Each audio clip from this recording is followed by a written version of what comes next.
Welcome back to NFL Codebreakers. I'm your host here, and we are going to have a fun time today talking about what's happening in Denver, the Russell Wilson situation. Also, we will be concluding with the Bill Belichick era. Is it coming to an end? Bailey Zappi or Mac Jones? We don't know. All of that covered today in this episode. If you haven't liked or subscribed yet, please do. We're doing as much to support the channel. And remember, our goal is 50 subscribers by the end of January. So if you could do that, please, that would be so helpful for us. And yeah, man, without further ado, let's get into the Broncos and Russell Wilson. All right, where do I start for this story? The Broncos, we all remember, dropped to the Dolphins in that weird Week 3 matchup where the Dolphins scored 70 points. 70 points. Think about that. And we all thought after that third game when the Broncos dropped to 0-3, they're done. They can't come back from the ashes. They're done.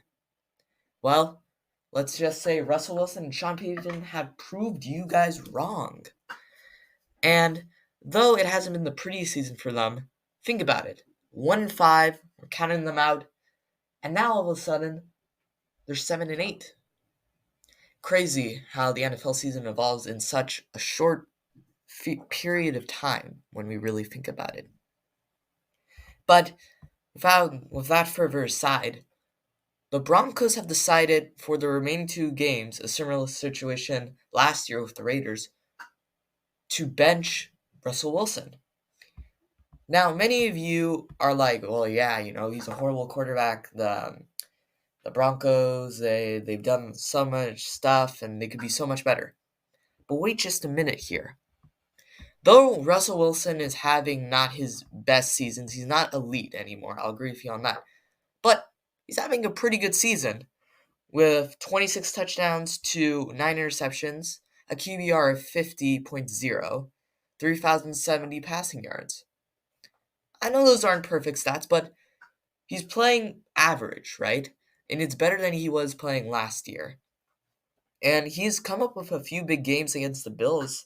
So to me, it just made no sense to bench him, right? Because though the Broncos have a very small chance of making the playoffs, this is, a step further in the development of this whole core team. And I feel like they did this to save some money. And Russell Wilson even said that the Broncos said that he'd sit him if there was no contract change. And he decided not to change his contract. So this is from a business standpoint, really, and not more from a playing standpoint. The Broncos did this because they want to save money. And their hands are locked here, right? Because if they go and they say to him, well, Russell Wilson, you're cut, they have $85 million in dead money, according to ESPN. And that's crazy, $85 million. That will destroy their cap for around 3 years, estimate. So they're in a tough hands lock with Russell Wilson. And let's see how this thing plays out, right? Because this rings the bells from a season ago. If you remember, Derek Carr was also benched by Derek Carr was benched by the Raiders. So I don't know, man. We'll see what's to come. But let's move on to the Patriots now, and this is a really more interesting story.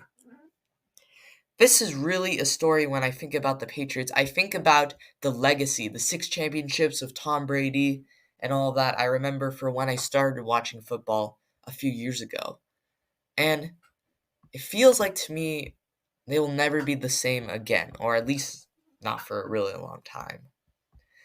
And the season has just been horrible from the start, right? You can see Mac Jones was struggling, and they did not know what to do.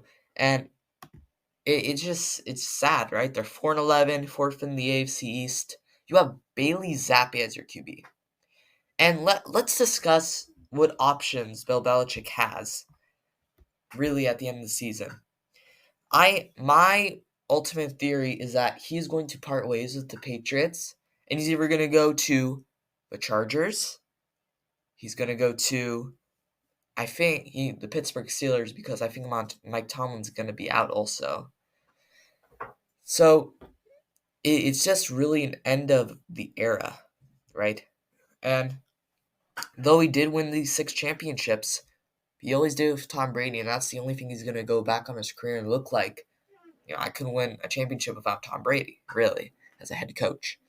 And but it's not all his fault. I mean, his quarterback play is it's not that good either. I mean, when Mac Jones started in 11 games, he had a 64.9 completion percentage, 2,120 yards, a 6.1 yards average, 10 touchdowns to 12 interceptions, sacked 22 times.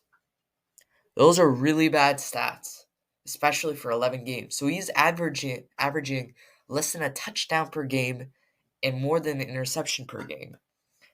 And Bailey Zappi, I mean, he's only really a slight improvement. No, actually, not really an improvement at all. Going for 63.5 completion percentage, 97.5 yards in 8 games played, really. 6.3 average, yards per game, only 121, 6 touchdowns to 4 interceptions. Those are not eye-popping stats. Those are not at all. And time will tell if the Patriots, right? But I feel like what they have to do in the offseason, cut Mac Jones, cut Bailey Zappi, draft Drake May.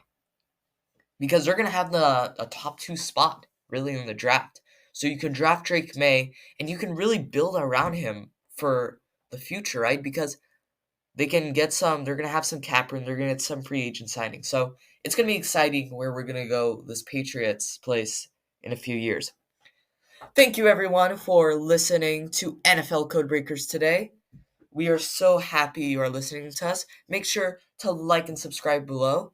And in a few videos from now, we're going to be doing a new podcast about football. So you can catch up if you don't know much about American football.